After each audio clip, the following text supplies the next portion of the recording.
तो Patna high court ने Bihar DGP को यह आदेश दिया है कि तुरंत के तुरंत आप आदिल बिलाल जो आपके डीएसपी हैं उनको गिरफ्तार कीजिए, क्योंकि कोई भी पुलिस जो है वो कानून से ऊपर नहीं है और कोई भी कानून तोड़ेगा तो उसको गिरफ्तार करना आपका फर्ज है। तो तुरंत के तुरंत उनको गिरफ्तार कीजिए और 5 मई को उनकी कोर्ट में पेशी भी होगी।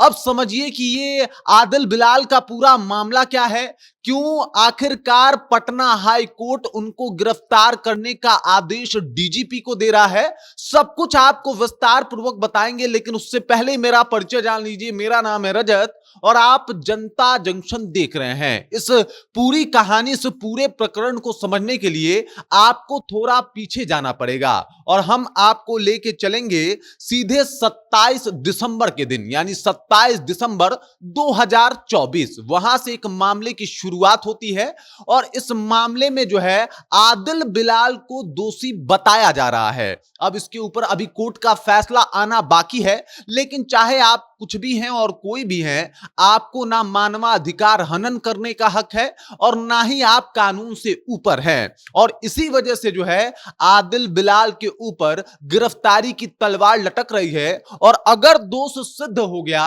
तो आदिल बिलाल की जॉब तो जाएगी ही जाएगी, बाकी ये जनाब भी लंबे समय के लिए नपने वाले हैं। अब पूरा मामला क्या है आपको बता देता हूं। 27 दिसंबर की बात है और कुछ दोस्त थे जिनका नाम था सुधीर, अतुल, विकास, अनिकेत, विनोद और राणा ओम प्रकाश। जो लोग शिवम का बर्थडे पार्टी जो है वो मना रहे थे, आ रहे थे और इसी दौरान जो है ये जो आदिल बिलाल हैं जो कि ट्रैफिक डीएसपी हैं सासाराम के, और सासाराम टाउन थाने के पास ही इन लोगों में बकझक होना शुरू होता है। जो आदिल बिलाल होते हैं और बाकी ये जो दोस्त होते हैं, मतलब कि जो सुधीर है, अतुल है, विकास है, अनिकेत है, विनोद है और राणा ओम प्रकाश जो कि अब नहीं है इस दुनिया में, इन लोगों से बहस और बकझक होना शुरू होता है।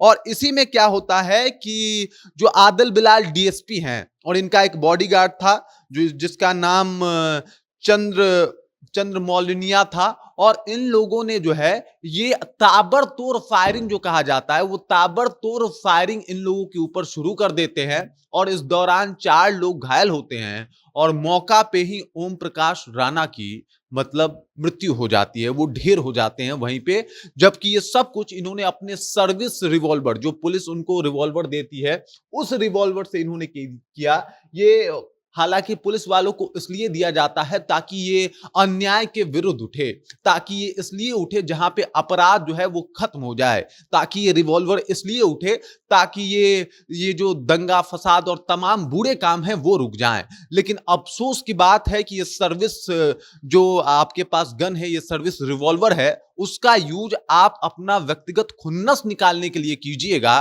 तो आपके डिपार्टमेंट के साथ साथ सब लोग बदनाम होंगे। और यही वजह है कि अब कोर्ट ने इनको गिरफ्तार करने का आदेश डीजीपी को दे दिया है। दरअसल इस मामले में जो अधिवक्ता हैं, जो लोग मुद्दई हैं, उन लोगों के पक्ष के जो अधिवक्ता हैं, उनका कहना है कि पुलिस इस मामले में टाल मटोल कर रही है। 4 महीने से अधिक का टाइम जो है वो बीत गया है और अभी तक पुलिस ने उनकी गिरफ्तारी तक नहीं की है, जिसको सुनने के बाद कोर्ट जो है एकदम से कहा कि भाई ऐसा कैसे हो सकता है। कोर्ट ने कहा कि भाई पुलिस हो या फिर आप कुछ भी हो, कानून से बड़े नहीं हैं और आपको गिरफ्तार होना ही पड़ेगा। और तब जाके कोर्ट के आदेश पे अब उनकी गिरफ्तारी होने वाली है। अब यहां पे 2 बातें आती है। पहली बात कि क्या कोई आम इंसान होता, वो डीएसपी नहीं होता, या फिर चलिए सिपाही ही होता, तो क्या 4 महीने तक बिना गिरफ्तारी के वो रह पाता? तब तक तो उसे सस्पेंड कर दिया गया होता, उसको गिरफ्तार कर लिया गया होता और जाने कौन कौन सी यातनाएं भी यही बिहार पुलिस दे रही होती। लेकिन अफसोस, चूंकि ये बड़ा कॉलर था, बड़ा नाम था, डीएसपी थे साहब, तो इनको अभी तक गिरफ्तार नहीं किया गया और अब गिरफ्तारी कोर्ट के आदेश पे हो रहा है। ये अपने आप में बिहार पुलिस के लिए एक शर्मनाक बात है। अगर बिहार पुलिस कोर्ट के आदेश पे गिरफ्तार करने को मजबूर हो पा रही है, इससे पहले पूछताछ गिरफ्तारी करके उनसे पूछताछ नहीं की, तो ये वाकई शर्म की बात है।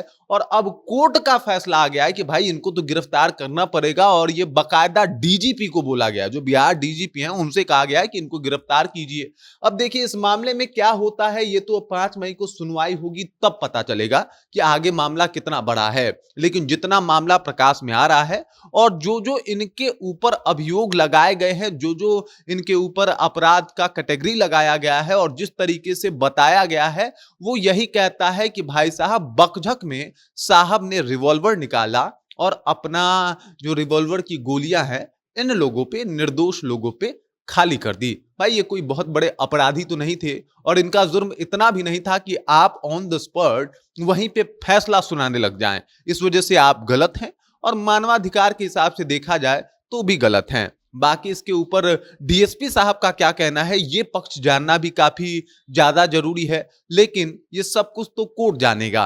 अभी तक गिरफ्तारी ना होना ये बहुत बड़ी नाकामयाबी मानी जा रही है पुलिस की। फिलहाल कोर्ट ने इनको जो है वो गिरफ्तार करने का आदेश दे दिया है। बाकी आपके हिसाब से, चूंकि ये जनता भी तय करे कि क्या फैसला होना चाहिए, कमेंट करके अपना विचार हम तक जरूर पहुंचाइएगा। आप देख रहे हैं जनता जंक्शन और मेरा नाम रजत है।